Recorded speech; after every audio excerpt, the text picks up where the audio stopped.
Биде бызык праздник паян, биде лайық иртерді мірдезе жұтладық. Хамыр шоры ғорын коллективізем, биде лайық тұршырыш дезе жұтладық. И малалада Жамбек праздник сене лайық ырызывы иртермешкен суынады. Лайық иртерді мір? Келеші? Келеші бөлінде? Ире келешет? Сіңдені білмеп бір. Писатель, композитор, поэт. Мелес пөзінде жүрағызайысыны.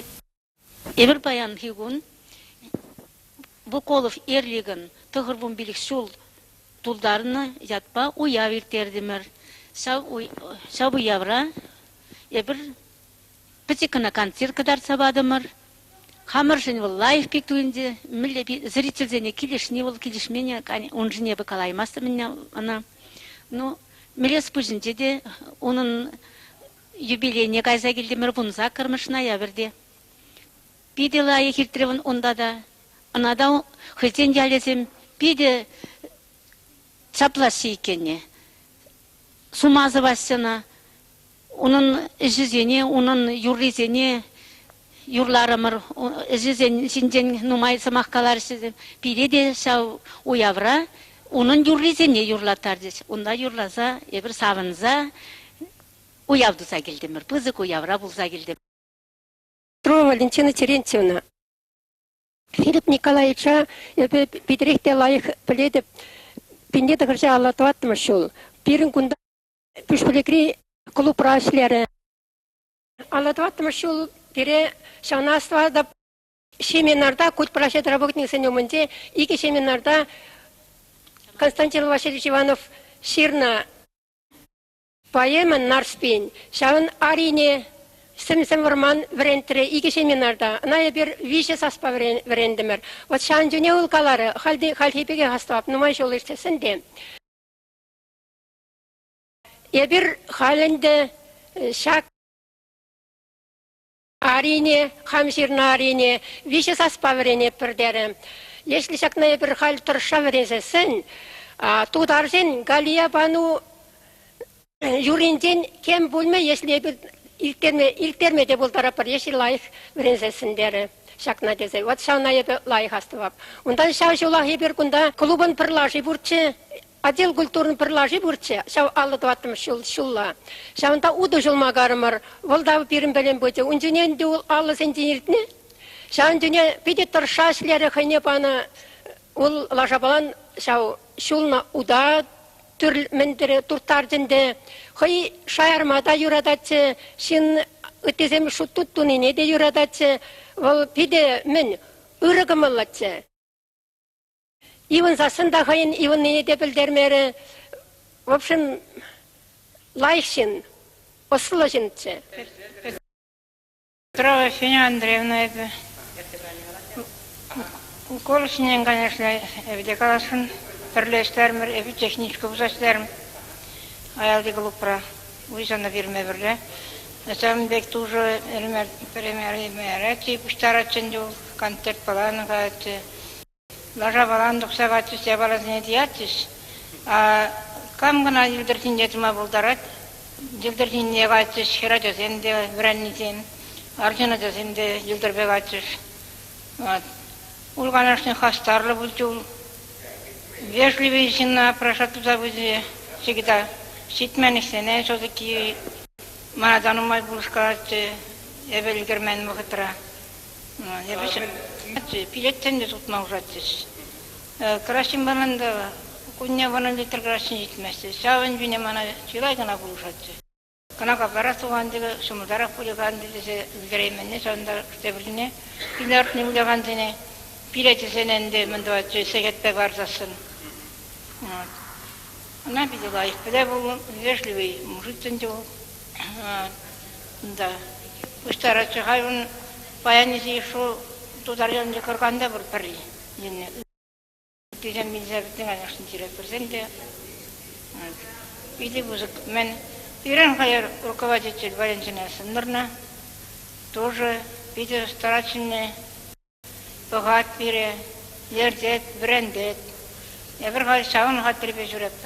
Колпаков Николай Сергеевич. Бишбуляк районде чапла синзем тилай шуралза үссе района тилай илем непаны. Пирин районда тухна поэт Фатых Карим, премеш посол в арабских странах Карим Хакимов, артист Имашев Булат, писатель Тагир Тагиров, премеш основоположник чувашской литературы Константин Иванов, Яков Фуксай и паян Сявзем Хушинзе, Эбир Вуколов Ферли. Грумбилик шул тултарне иртердемер ку иртернибе маншу ушпа калас келет савна. О не столько пире хайги пурнаган зене гирили, сколько подрастающее поколение зене воспитывать тума, аксяк асла синзень я тебе асла синзень тизевбе. Шамбада Пирин районда Аксамбек мероприятие зене эбер яланах иртеретпер. В 1931 году с последнего курса он переходит в Московский государственный университет имени Ломоносова на факультет литературы и искусства. Затем получилось так, что этот факультет был реорганизован, и в 1933 году оказалось, что он закончил очень престижный вуз, это Институт театрального искусства имени Луначарского. Правда, здорово. А дальше, смотрите, в 1934 году он поступил в Московскую государственную консерваторию имени Чайковского. Наш земляк учился в Московской государственной консерватории. Вот такие необыкновенные были у него способности. Но, увы, к сожалению, надо было что-то обязательно делать, открывать здесь, у себя на родине, и его позвали. Со второго курса он был отозван для того, чтобы здесь, в Башкирии, открыть музыкальное театральное училище. И он начинает работать в качестве преподавателя в этом училище. И, конечно же, открывает чувашское отделение. Составлен сборник песни «Родины Нарспи». Просим также оказать содействие в издании этого сборника. В сборник вошли 42 песни. Предисловие к нему написал доцент Николай Иванов. Одобрили слова этих песен известные чувашские поэты и прозаики Николай Дудушин, Аркадий Эсхель. Музыку композиторы Чувашии Лукин и Хербю. По рекомендации Союза композиторов и Союза писателей. Я впервые услышал по существу о Филиппе Николаевиче лет 30 или 40 назад, не могу припомнить. Был как-то в Белебее в первый раз у своего дяди, буквально часа два. Он мне говорит, у нас живет здесь один чуваш, краевед, он собирает исторические материалы по деревням Адюкина и деревне Сашкина. Вот. Ну, я не придал особого значения, я мог познакомиться еще тогда, оказывается, с Филиппом Николаевичем. Вот когда праздновали, кажется, в 60-м году, значит, юбилей нового года в Белебее. Ну, как краевед я уже начал заниматься тогда активно, заинтересовался. Меня не интересовала библиотека, прежде всего, книги. У нас книжек нет на чувашском языке. Нашу музейную коллекцию, конечно же, пополнят вновь вышедшие в свет названные выше книги. А в настоящее время у нас в музее мы можем похвастаться лишь небольшим количеством личных вещей писателя Филиппа Николаевича, вещей, которых касалась его рука. Вот этот удивительный бюст Филиппа Николаевича выполнен его родным братом Иваном Николаевичем Лукуловым, который был летчиком, а все свободное время свое посвящал искусству. Интересно воспоминание о внешнем облике Филиппа Николаевича. Ему было присуще чувство меры, цветовой гармонии и элегантности, о чем свидетельствуют многочисленные фотографии, воспоминания родных, близких и знакомых писателя. И из туалета серой и коричневой гаммы в нашем музее хранится вот эта шляпа. Мы бережно храним авторучку чернильную Филиппа Николаевича. Вот оно, главное орудие труда писателя. Я вам покажу. И, конечно, может быть, именно этой ручкой были написаны первые строки поэмы «Искатели счастья», книга которой тоже здесь представлена, и многие посетители нашего музея давно уже с ней познакомились. Знаете, материал о Филиппе Николаевиче собирался очень кропотливо, очень долго, и, конечно же, большая благодарность Александру Федоровичу Семенову, который здесь присутствует, потому что он первый в районе начал искать материал о нашем вот таком знаменитом земле. И чисты, но где бы ни был, не припомню свежей и мягче ничего, чем травы на лугах привольных за речкой детства моего. Земля родная, каждый кустик, травинка или колосок, минуты радости и грусти, глубокий смысл, высокий слог.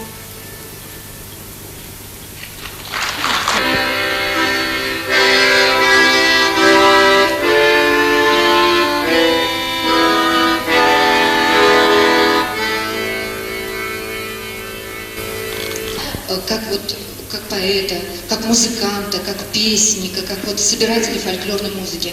Николай Васильевич, вот у нас здесь, вот я держала в руках, к сожалению, Роза Гамзатовна как-то не сказала об этом сборнике.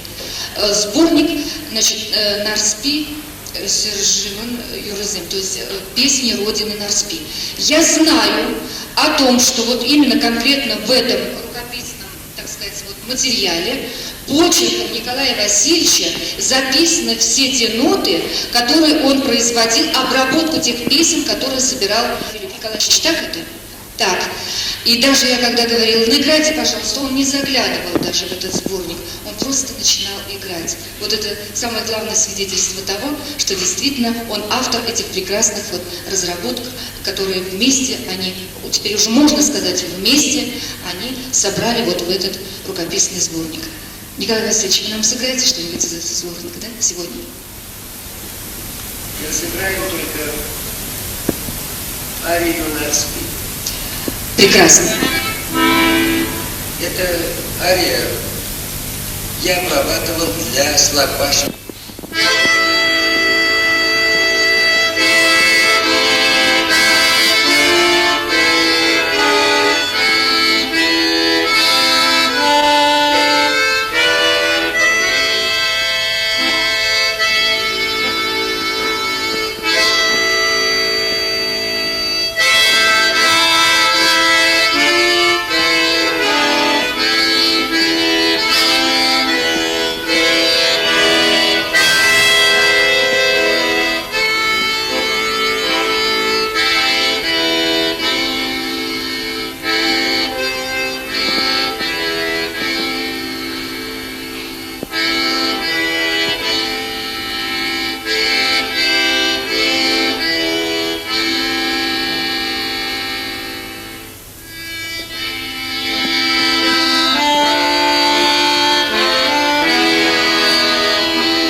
угрюмый, сосредоточенный. Он, наверное, всегда был со своими героями. Встретила меня и Ксения Николаевна, будущая моя свекровь. Они на меня взглянули и говорят: Господи, да Николай, ты какую-то козочку-то привел. Да что она тебе сделает? Какая она тебе жена? А Филипп Николаевич меня погладил по головке и говорит: будет наша. Коля пришла, и свадьбу сыграем. Я говорю: я вам очень признательна, что вы меня, русскую, берете в чувашскую семью. Вот так. Я 45 лет прожила с Николаем Васильевичем. Родили с Николаем Васильевичем 3 дочери. Одна дочь консерваторию закончила, одна дочь музыкальное училище кончила, одна дочь школу искусств кончила. Все они продолжатели.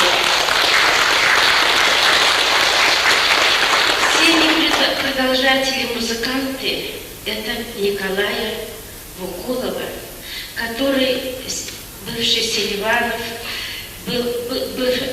Вукулов, который в настоящее время, как памятник музыки, продлевает род Вукуловых. Родились и у них дети, у нас уже 6 внуков. Игорь, пожалуйста, дай умножается. Пусть оно, как говорится, родит еще больше талантов, таких как Филипп Николаевич, как Иван Николаевич. И в настоящее время радостно и от всей души хочется поблагодарить всех, кто принял участие в этом прекрасном празднике, кто вспомнил, а я хочу сказать: царство тебе небесное, вечный тебе покой, и пусть будет тебе хорошая память о тебе, всех тех, кто в этом зале сидит. Спасибо вам за добрые слова. И все-таки хотелось бы услышать вот те ваши воспоминания, с которыми вы делились с нами, о том, как проходил... Чем богатой его была натура. Я прекрасно помню вечер, вот этот в памяти, большое мероприятие, проведенное по случаю столетия Иванова. Он настолько был увлечен вот таким большим событием. Потом и маленькие события, будучи вот в их семье, у нас проходили просто как театральные представления. Вот собирались Николая Васильевича сестра Юля, она очень хорошо пела и романсы, она хорошо играла на гитаре.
И вот, значит, Николай Васильевич, который тоже впоследствии, очень трудные годы, тоже получал образование. Он профессиональный трубач, скрипач, баянист и так далее. Это это все не перечислить, на каких инструментах он играет. У них дома и домра, есть и балалайка, есть и свирельки. То есть все невозможно, конечно, сюда привести.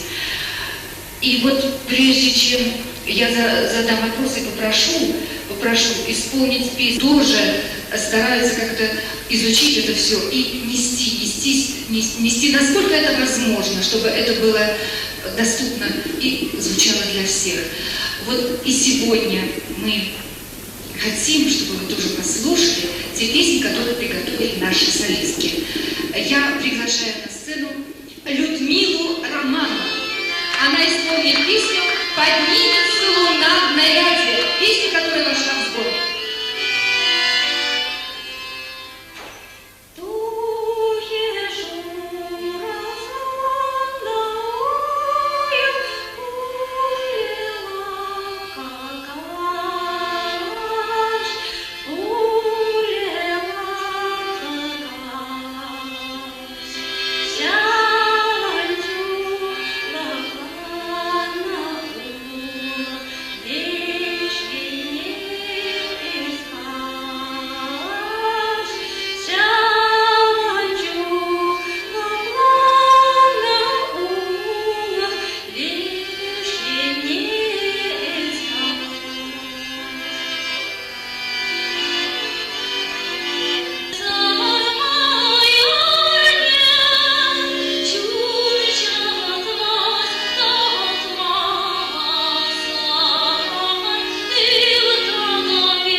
Для Бежбулякского колхозно-совхозного театра известно о том, что сам Буколов выступал не только как руководитель, режиссер этих постановок, но и он даже играл роли, даже не одну, вот это афише, в двух ролях выступал как артист Буколов Эрли. Ой, я чувствую, сейчас речь пойдет. Глава администрации Бежбулякского района Ильдар Раисович Гимаев. Ильдар Раисович, будьте добры, поднимитесь к нам сейчас.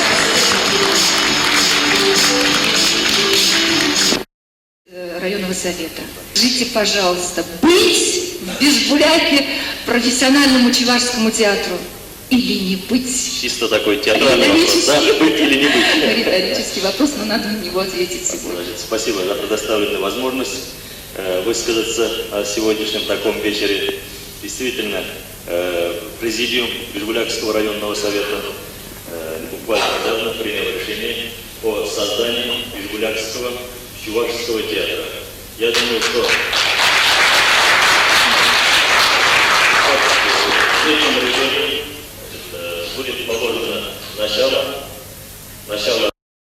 большой, наверное, сложной и довольно трудной работы по созданию театра. Но думаю, что совместными усилиями всех жителей района, коллектива, работников отдела культуры, нашего дворца культуры и в целом с поддержкой всего населения района с этой задачей мы справимся. И статьей более чем 50 лет сумеем восстановить и возобновить 57 лет сумеем восстановить и возобновить работу театра, который был, жил, работал, творил, ставил спектакли на территории нашего района, тем более для этого все возможности есть. Все, я, наверное, понимаю. Да, вы ответили сполна, конечно. Я знаю, что сейчас вот как раз решался вопрос подписания учредительных документов об открытии этого театра.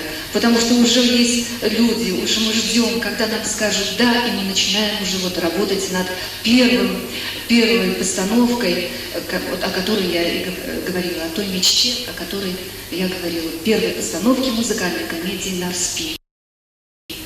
И, наверное, это произойдет именно после подписания этих документов, да? Скажите, пожалуйста, а насколько это еще продлится? Ну, я думаю, что это не так, наверное, долго осталось ждать. Мы все эти вопросы проработаем, буквально, может, в ближайшее время, примем решение и работу начнем. Спасибо вам большое. Огромное спасибо. Пожалуйста, присядьте к нам, потому что вот эти вот росточки, я не хочу сказать о том, что вот у нас уже есть коллектив. Нет, об этом нельзя сказать, потому что специфика самодеятельного коллектива и специфика профессионального коллектива, она в корне отличается. И нет в практике, чтобы из самодеятельного коллективы становились вот вдруг, значит, профессиональными. Сколько бы они ни готовились, потому что самодеятельные люди заняты работой, основной семьей и так далее. А профессионалы, вы прекрасно понимаете, что они заняты только театром. И они живут только во имя театра. И сегодня, вот, говоря о театре, мы можем представить, когда невозможно выделить ни копейки. Вот именно глава администрации, руководство Бишбулякского района оказались прогрессивнее всех, наверное, всех других районов, где тоже есть большое очень скопление населения, чувашского населения. И очень знаменательно, что такое понимание. И вы знаете, я даже вам скажу, что инициатива в большей степени, она шла именно от Ильдара Раисовича. Потому что человек, который видит играть и, наверное, будем жить лучше. За это вот вам огромное спасибо. Вам спасибо, успехов.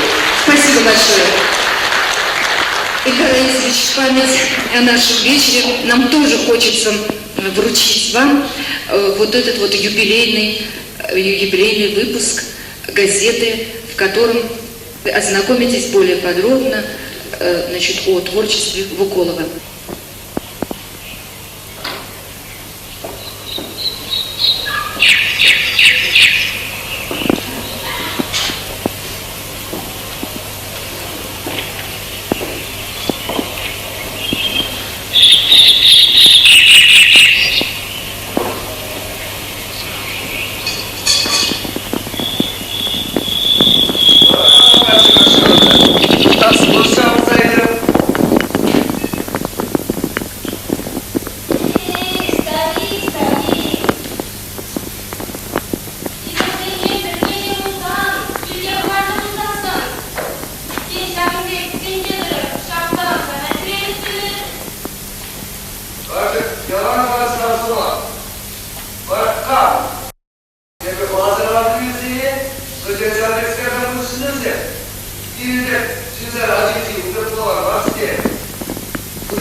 много полезного узнал.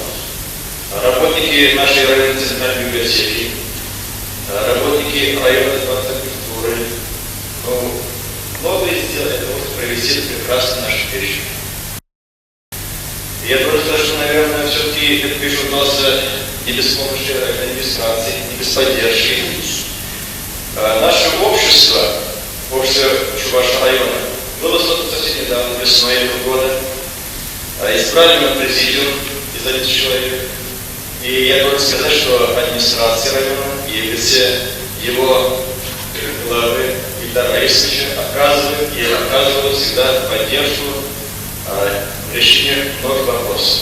И в самом деле, как сказала Раина Романовна, именно по инициативе Ильдара Раисовича мы вышли ходатайством с письмом на имя главы администрации открытия Чувашского или возрождения Чувашского театра. Второй вопрос – это изучение разных языков.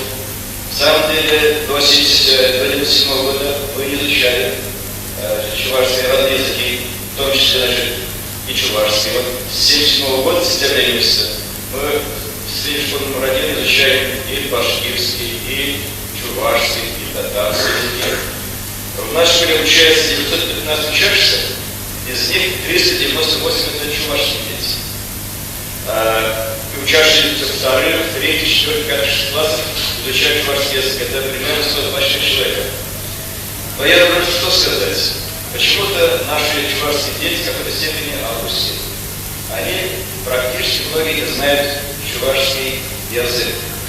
Чувашский язык для них как иностранный, поэтому нам, преподавателям, приходится или придется уже вести такую разъяснительную работу с населением, привить любви к своему языку, собственно говоря, к своим обычаям. Придется через газету «Светлый путь», «Урал-Зарси», через собрание проводить эту политику. Я что хочу сказать? Конечно, творчество Миколы Великого мы изучаем в школе, проводим беседы, читательские конференции. У нас в районном историке это Краеведческий музей социальной студента, когда Александр Федорович многое сделал. Помнят его неутомимо, жизнерадостно, улыбчиво, порою сосредоточенно, отстраненно, в порыве вдохновения, но всегда открытым, добрым и внимательным к людям. И как повелось у Чувашии, вспомните близких людей. Национальный объект Чувашский взгляд выдохнуть и сказать: хороший был человек. Давайте поменяем.